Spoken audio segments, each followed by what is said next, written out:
Guys, welcome back to our channel. তো জীবনে অনেক পুণ্যের ফলে 12টা জ্যোতির্লিঙ্গের দর্শন হয়। তো আমি একটা এমন জায়গার কথা বলবো কলকাতার বুকে, যেখানে আপনি 12টা জ্যোতির্লিঙ্গ একসাথে দর্শন করতে পারবেন। আপনারা যারা জানেন তারা তো বুঝতেই পেরেছেন, আমি বলছি হাওড়া শালকিয়া সেই বিখ্যাত শিব মন্দিরের কথা। আপনি দমদম থেকে কীভাবে যাবেন সেইগুলো তো আপনাদের ডিটেলসে দেখাবো, সঙ্গে থাকুন, চলুন। তো ট্রেনে করে সোজা চলে এসেছি শোভা বাজার, আর এইখান দিয়ে সোজা চলে গেলে আপনার ভূতনাথ পড়বে। কিন্তু আমাদের গন্তব্যস্থলে ভূতনাথ না, আমরা এই গঙ্গাঘাট পার করেই বাদাঘাটে যাব। বাদাঘাটেই থেকেই কিছুটা হেঁটে গেলেই সেই মন্দির। আর আমাদের সাথে আছে এক দাদা, একটু দেখিয়ে যাবে দাদা, মুখ দেখাও একটু, দাদার মুখ দেখাও, অনেকদিন পরে মুখ দেখাও। এই যে দুজন আছে, তো চলো এবার সোজা ফেরিঘাটে যাই।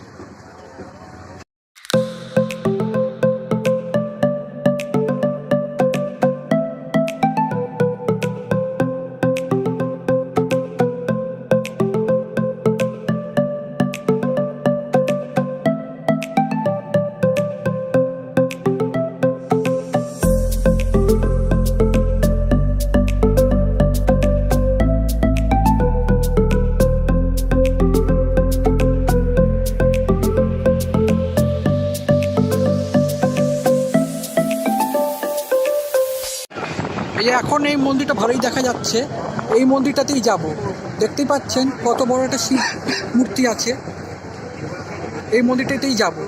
চলো তার আগে ওখানে হাটে এসে নেমে যাই। তো মন্দিরের সামনে চলে এসেছি, ওই দিকটা বাধাঘাট, বাধাঘাট থেকে সোজা এসে বাঁদিকে আসলেই এই মন্দিরটা পড়বে। আর নিচে ডেসক্রিপশানে গুগল ম্যাপে এক্সাক্ট লোকেশনটা তো দিয়ে দেবো। চলো আগে ঢুকি, চলো আগে এই মন্দিরে ঢুকি। ঢোকার সঙ্গে সঙ্গে দেখবেন চারিপাশে এই সুন্দর সুন্দর গাছপালা দিয়ে কি সুন্দর সাজিয়েছে। ও ঢোকার সঙ্গে সঙ্গে মনটা একটা আলাদা পরিবেশে ভরে গেল। সুন্দর সুন্দর গাছপালা দেখতে পাচ্ছেন, আর সামনে আমাদের কিশোরদা আর একটা বন্ধু দাস হেঁটে যাচ্ছে, এবং সামনে মন্দির। চলো, এই দেখতে পাচ্ছেন মন্দিরে ঢোকার আগেই এরকম সুন্দর একটা সুন্দর বাগান করেছে। এখানেও ফাউন্টেন আছে। চলো মন্দিরে আগে যাই। এই যে মন্দিরটা, এর ভিতরে একটা খুব সুন্দর একটা শিবলিঙ্গ মূর্তি আছে, সেটা আপনাকে দেখাবো। কিন্তু তার আগে এই মন্দিরের ঠিক পিছনেই এই মন্দিরের মেন আকর্ষণ। চলো আগে মন্দিরের পিছনে আগে ওই আকর্ষণটাই আগে দেখি।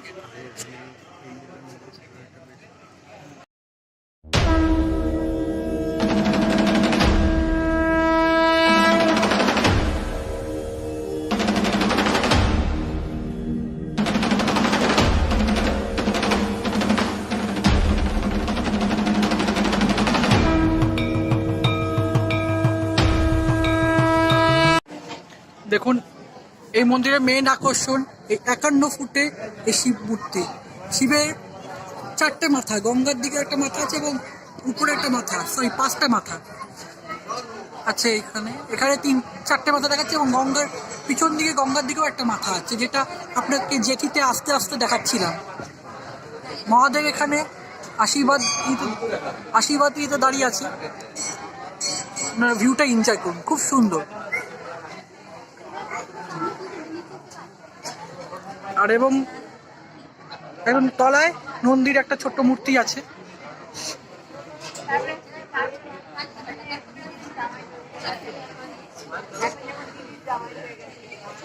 সামনেই গঙ্গার ঘাট, সুন্দর একটা ফুরফুরে হাওয়া আসছে, খুব সুন্দর ভালো লাগছে। এই সামনে গঙ্গার ঘাট, কিন্তু গেটটা বন্ধ বলে ঘাটে যেতে পারছি না।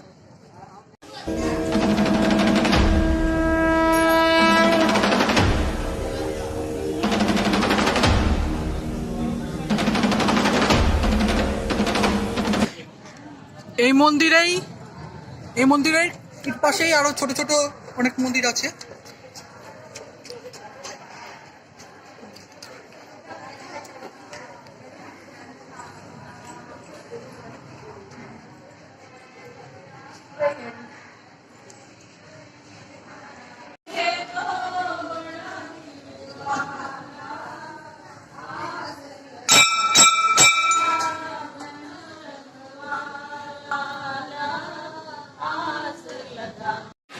এ দেখুন কি সুন্দর শিব পার্বতীর মূর্তি তৈরি করা আছে,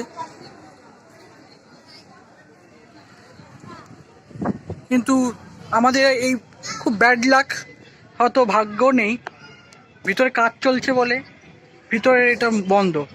ভিতরে এখান থেকে যদি একটু দেখাতে পারি, বিভিন্ন জ্যোতির্লিঙ্গের মন্দির তৈরি করা, নাগেশ্বর, ওই দিকটা কেদারনাথ আছে, কিন্তু আমাদের ব্যাড লাক, হয়তো ভাগ্যে নেই আজকে দ্বাদশ জ্যোতির্লিঙ্গের দর্শন হলো না। পরে একবার এসে নিশ্চয় ট্রাই করব। এখানে শিবরাত্রি এবং বিশেষ বিশেষ দিনে খুব ভিড় হয়। আর হাওড়া শালকিয়ার থেকে কারা কারা দেখছো নিচে কমেন্ট করো। ওই কিশোরদার কথায় যারা যারা হাওড়া থেকে দেখছো নিচে কমেন্ট করো, এবং এই যারা এই মন্দিরে এসছো তারা অবশ্যই কমেন্ট করো, আর যারা আসোনি তারা এই মন্দিরে অবশ্যই আসবে।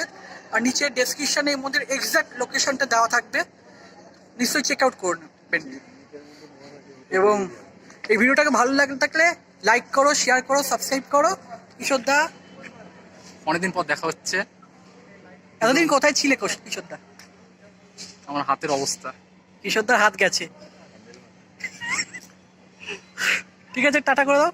চলো, যদি নতুন কেউ হয়ে থাকো তাহলে সাবস্ক্রাইব করে দিও আমাদের চ্যানেলটা বং ব্রাদার্স।